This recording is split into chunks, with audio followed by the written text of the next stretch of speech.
I want to get this right, so I want to look at my notes for this. According to this, you are black. Is that correct? That is correct. That is correct. Okay. Not African American. That's not a term I like.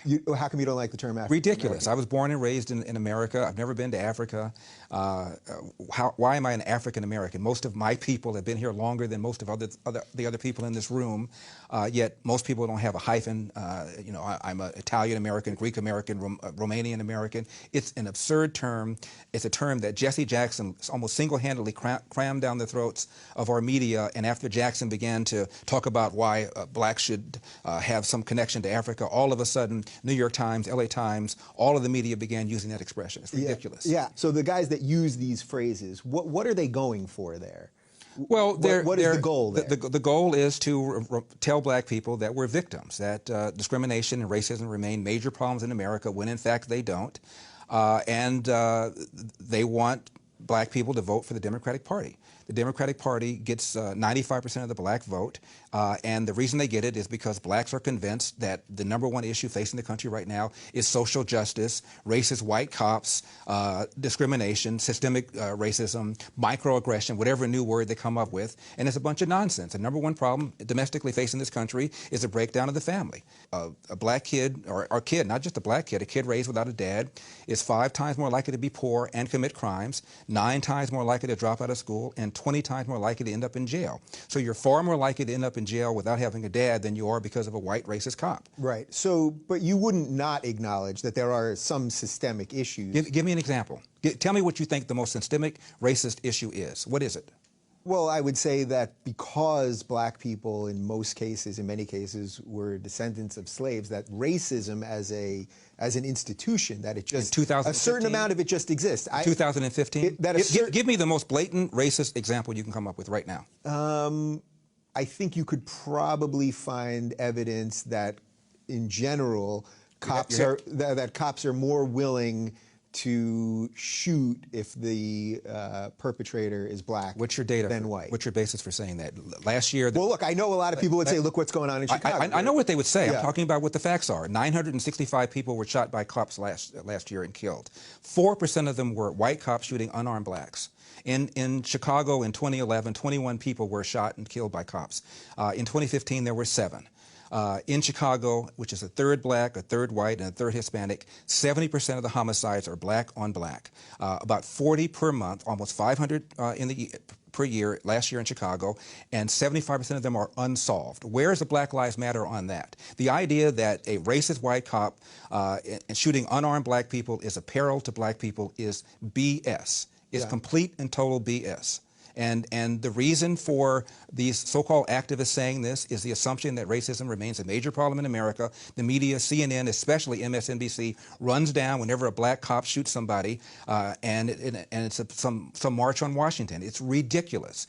Black people, half the homicides in this country are committed by and against black people. Last year there were 14,000 homicides. I'm not talking about suicides. I'm talking about homicides.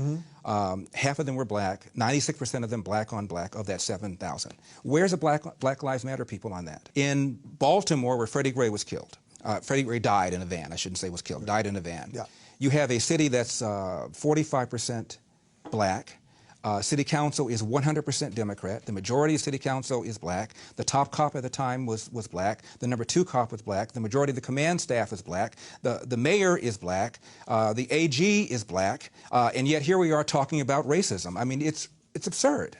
And in the last 30 or 40 years, the percentage of suspects killed by cops who are black has declined 75%. However, the percentage of whites killed by cops has flatlined. Yeah. And so, if anything, people are more concerned about shooting black people for fear that they're going to be called racist. And almost every one of these incidents, whether it's Eric Gardner in New York, who died because he was selling Lucy's and resisted arrest, whether it's Tamir Rice in Cleveland, who was twirling around the gun, whether it's Michael Brown in Ferguson, who had just committed a strong-arm robbery, almost every one of these incidents involved somebody resisting arrest.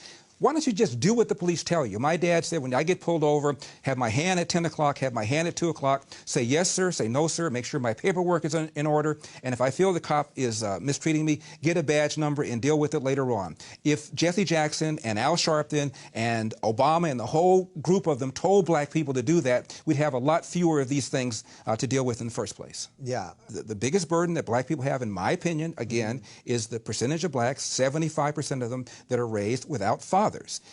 And that has every other social negative consequence connected to it. Crime, not being able to compete economically in the country, being more likely to be arrested, that's the #1 problem facing the black community. And when I hear people tell me about systemic racism or unconscious racism, I always say, give me an example, and almost nobody can do it. So the family stuff, so I'll follow your logic there on the family stuff. What can actually be done about that then? I mean, because that's a big reverse the welfare state. In 1890, 1900, you look at census reports, a black kid, believe it or not, was slightly more likely to be born to a nuclear intact family than a white kid. Even during slavery, a black kid was more likely to be born under a roof with his biological mother and biological father than today. What's happened is we launched this so-called war on poverty in the 60s. Where literally Lyndon Johnson sent people knocking on doors. I lived in the 60s, and people knocked on doors apprising women of their availability to welfare, provided there was no man in the house. And we went from 25% of blacks being born outside of wedlock in 65 to 75% right now. And you look at how much money that we spent on welfare, and the lines are parallel.